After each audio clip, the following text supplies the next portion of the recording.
বর্তমানে আফগানিস্তান এবং পাকিস্তানের মধ্যে চলমান সংকটে আমাদের দেশের অনেক মুসলমান যারা নিরপেক্ষ তারা বুঝতে পারতেছে না যে আসলে কেন এই যুদ্ধটা হচ্ছে, কেন দুই মুসলিম প্রতিবেশী রাষ্ট্রের মধ্যে এই সংঘাত।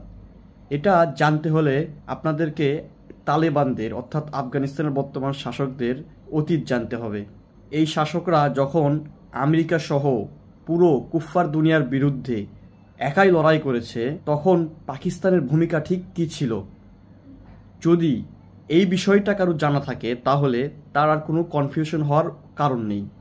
পাকিস্তানের এক সিনিয়র সাংবাদিক সৈয়দ সেলিম শেহজাদ, ওনার একটা বিখ্যাত বই আছে আরব্য রজনীর নতুন অধ্যায়, যা থেকে আপনি সহজেই জানতে পারবেন এই সময়টাতে যখন আফগানরা পুরো বিশ্বের বিরুদ্ধে, পুরো কুফফার বিশ্বের বিরুদ্ধে লড়াই করেছে তখন পাকিস্তান তাদের কি ভূমিকা পালন করেছে।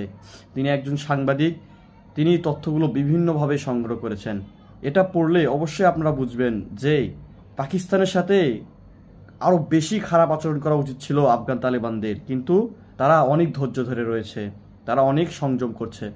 আশা করি আপনারা সবাই আরব্য রজনীর নতুন অধ্যায় বইটি পড়বেন। আসসালামু আলাইকুম।